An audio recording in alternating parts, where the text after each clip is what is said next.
Morning every one. So നമുക്ക് ഒരു flat opening ആണ് അടുപ്പിച്ച് വന്ന് കിട്ടിയിരിക്കുന്നത്. ദെൻ നമുക്കിവിടെ വെയിറ്റ് ചെയ്യാം. മേ ബി നമുക്ക് ഇവിടെ ഒരു എൻട്രിക്കുള്ള സ്പോട്ടുണ്ട് ഇവിടെ. പക്ഷെ നമ്മളിവിടെ എൻട്രി എടുക്കുന്നില്ല. കാരണം നമുക്ക് താഴെ ഒരു വിക്കാണ് വന്നിരിക്കുന്നത്. ആ വിക്ക് ഒന്ന് ക്രോസ് ഓവർ ചെയ്തതിന് ശേഷമാണെങ്കിൽ നമുക്ക് അപ്പ് സൈഡിലേക്ക് എൻട്രി കുറച്ചുകൂടി ഈസി ആയിരുന്നു. പക്ഷേ നിഫ്റ്റി നമുക്ക് സപ്പോർട്ട് ചെയ്യുന്നുണ്ട്. നമുക്ക് ഒന്നെങ്കിൽ ഇവിടുന്ന് റിസ്ക് എടുത്ത് നമുക്ക് എൻട്രി എടുക്കാം.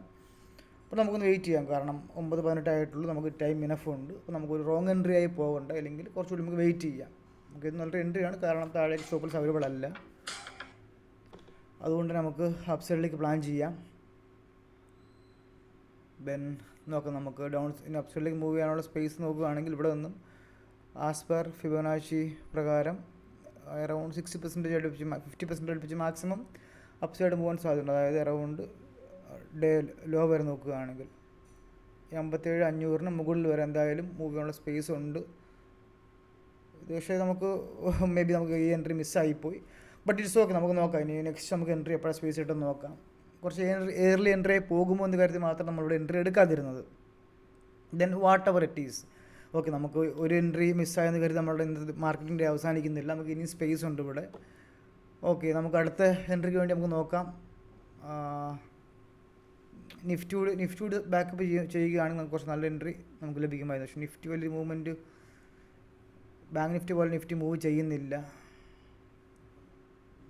ദെൻ നമുക്ക് കഴിഞ്ഞ ദിവസം പ്രൈസ് റേഞ്ച് നോക്കുകയാണെങ്കിൽ ബാങ്ക് നിഫ്റ്റി നമുക്ക് ഈ ഒരു റേഞ്ചിലാണ് കഴിഞ്ഞ കുറച്ച് ദിവസമായിട്ട് ഇന്നലെ കൺസോൾട്ടേഷൻ ചെയ്തത്. ഇത് ബ്രേക്കൗട്ട് ചെയ്തിട്ടുണ്ട്. ദെൻ കുറച്ചുകൂടി അപ്സൈഡിലേക്ക് മൂവ് ചെയ്യും. റീറ്റെയിൽ ബയേഴ്സിനെ ആക്റ്റീവ് ആക്കിയിട്ടുണ്ട്. 87,500 മുകളിൽ റീറ്റെയിൽ ബയേഴ്സ് കൂടുതൽ ആക്റ്റീവ് ആകും. ദെൻ നമ്മൾ എൻട്രി കുറച്ച് ലേറ്റ് ആയിപ്പോയി. നമുക്കിനി ഇവിടെ നിന്നും അപ്സൈഡിലേക്ക് പ്ലാൻ ചെയ്യാം.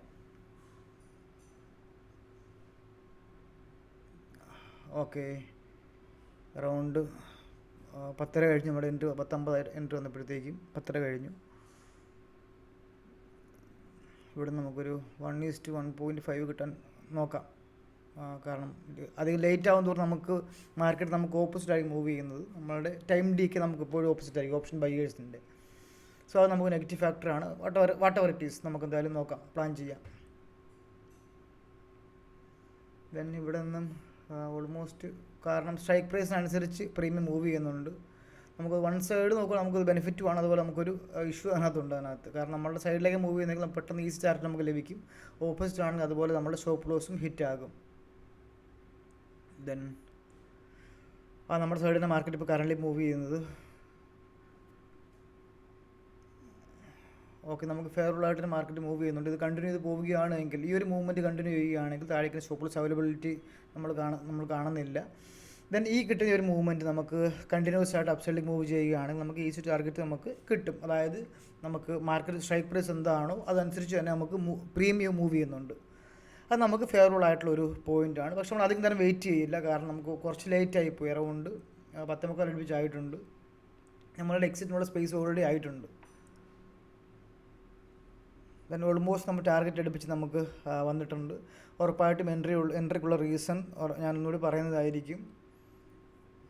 ദെൻ കുറച്ചുകൂടി മാർക്കറ്റ് മൂവ് ചെയ്യുക. പ്രീമിയം നമുക്ക് നല്ലൊരു മൂവ്മെൻറ്റ് തരുന്നുണ്ട്. ഓൾമോസ്റ്റ് നമ്മൾ ടാർഗറ്റ് അടുപ്പിച്ച് പ്രീമിയം നമുക്ക് മൂവ്മെൻറ്റ് തന്നിട്ടുണ്ട്. ദെൻ നമുക്കിവിടെ സ്റ്റോപ്പ് ലോസ് നമ്മൾ ഓൾറെഡി പ്ലാൻ ചെയ്തിരുന്നു. നമുക്കിവിടെ എക്സിറ്റ് പ്ലാൻ ചെയ്യാം. ഇനി അധികം വെയിറ്റ് ചെയ്താൽ കുറച്ച് റിസ്ക് ഫാക്ടർ ഉണ്ട് അവിടെ. ഓക്കെ, ഈ ഒരു ക്യാൻഡിൽ ക്ലോസിങ് കിട്ടുന്നിടത്ത് നമുക്ക് എക്സിറ്റ് എടുക്കാം. അതായിരിക്കും ബെറ്റർ. ഇല്ല നമ്മൾ വീണ്ടും വെയിറ്റ് ചെയ്യേണ്ടി വരും. പിന്നെ ടൈം ഡിക്ക് നമുക്ക് ഓപ്പോസിറ്റ് മൂവ് ചെയ്യും.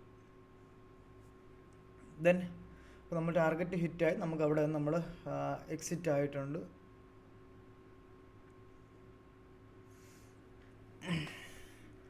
ദെൻ നമുക്ക് ഇന്നത്തെ എൻട്രിയുടെ റീസണാണ് നമുക്ക് മെയിനായിട്ട് നോക്കേണ്ടത്. ഓക്കെ, കുറച്ചധികം പോയിൻറ്റ്സ് ക്രൈറ്റീരിയ വെച്ചിട്ട് നമുക്ക് എൻട്രി എടുത്തിരിക്കുന്നത്. നമ്മുടെ എൻട്രി പോയിൻ്റ് ഓൾമോസ്റ്റ് നമുക്ക് ഇവിടെ വന്നിരുന്നത് ഇതായിരുന്നു നമ്മളുടെ എൻട്രി പോയിൻ്റ്. ഓക്കെ, ദെൻ അതിനുള്ള ഒന്നാമത്തെ റീസൺ എന്ന് പറഞ്ഞു കഴിഞ്ഞാൽ നമുക്കിവിടെ ബാങ്ക് നിഫ്റ്റി അത്യാവശ്യം പോസിറ്റീവായിട്ടാണ് മൂവ് ചെയ്തത്. ബാങ്ക് നിഫ്റ്റി പോസിറ്റീവ് ആയിരുന്നു, നിഫ്റ്റി നെഗറ്റീവ് ആയിരുന്നു. ഓക്കെ, ഇതാണ് പ്രധാന റീസൺ എന്ന് പറയുന്നത്. അതുകൊണ്ട് നമ്മൾ ബാങ്ക് നിഫ്റ്റി എൻട്രി എടുത്തു. സെക്കൻഡ് റീസൺ എന്ന് പറയുന്നത് നമുക്ക് സ്റ്റോപ്പ് ലോസ് അവൈലബിലിറ്റി നമുക്ക് അപ്പ് സൈഡിലേക്ക് സ്റ്റോപ്പ് ലോസ് നമുക്ക് നമ്മുടെ എൻട്രി പ്രകാരം ഇവിടെ എല്ലാം സ്റ്റോപ്പ് ലോസ് അവൈലബിൾ ആയിരുന്നു. അതാണ് നമ്മൾ ടാർഗറ്റ് നമ്മൾ എടുത്ത് അവരുടെ സ്റ്റോപ്പ് ലോസ് നമ്മൾ ഹിറ്റ് ചെയ്തത്. നമുക്കങ്ങനെ ടാർഗറ്റ് നമുക്ക് അവിടെ ലഭിച്ചു. തേർഡ് പോയിന്റ് എന്ന് പറഞ്ഞു കഴിഞ്ഞാൽ റീറ്റെയിൽ സെല്ലേഴ്സിനെ ആക്റ്റീവ് ആക്കിയിട്ടുണ്ട്. അപ്പോൾ നമുക്കിത് കാണാൻ മനസ്സിലാവും. ഇത് ഇത്രയും ഫോളോ കാണുമ്പോൾ ഓട്ടോമാറ്റിക്കായിട്ടും വരുന്നതെല്ലാം റീറ്റെയിൽ സെല്ലേഴ്സാണ് വരുന്നത്. ഇവിടെ റീറ്റെയിൽ സെല്ലേഴ്സ് കൂടാതെ 57,500 താഴെ സെല്ലേഴ്സ് ആക്റ്റീവ് ആകും. അതുപോലെ ഫിബൊനാച്ചി ലെവൽ നമുക്ക് സപ്പോർട്ടായിട്ടുണ്ട്. കാരണം ഇതിനപ്പുറത്തേക്ക് മാർക്കറ്റ് മൂവ് ചെയ്യാൻ സാധ്യത കുറവാകും. ഓക്കെ, അങ്ങനെയാണെങ്കിൽ പിന്നെ റിറ്റെയിൽ ബൈ താഴെ വെയിറ്റ് ചെയ്യില്ല. നിഫ്റ്റി അതുപോലെ തന്നെ ഡേ ഹൈക്ക് താഴെ വന്നു, ഡേ ലോയ്ക്ക് താഴെ വന്നു. ഇപ്പോൾ സെല്ലേഴ്സ് വന്നു. അപ്പോൾ നമുക്ക് റിറ്റെയിൽ സെല്ലേഴ്സ് നമ്മൾ ടാർഗറ്റ് ചെയ്തു, അപ്പ് സൈഡിലേക്ക് നമ്മൾ മൂവ് ചെയ്തു. ഇതായിരുന്നു നമ്മളുടെ ഇമ്പോർട്ടൻ്റ് പോയിൻറ്റ്സ്, ഫിബൊനാച്ചി ലെവൽസ്, നമ്മളുടെ ടാർഗറ്റ് നമുക്ക് കിട്ടി. ഇതായിരുന്നു നമ്മളുടെ പ്ലാനിങ്ങും നമ്മളുടെ എൻട്രിയും ഇത് തന്നെയായിരുന്നു. ഓക്കെ, അതൊക്കെ നിങ്ങൾക്ക് ഒരുപാട് ഡൗട്ട്സ് നിങ്ങൾക്ക് ഉണ്ടാകും. ബട്ട് ഇറ്റ്സ് ഓക്കെ, നിങ്ങൾക്ക് ഉറപ്പായിട്ട് നിങ്ങളുടെ വീഡിയോയിൽ നിങ്ങൾക്ക് ഡൗട്ട്സ് നിങ്ങൾക്ക് ചോദിക്കാം. So once again thanks for watching my video. Take care. By.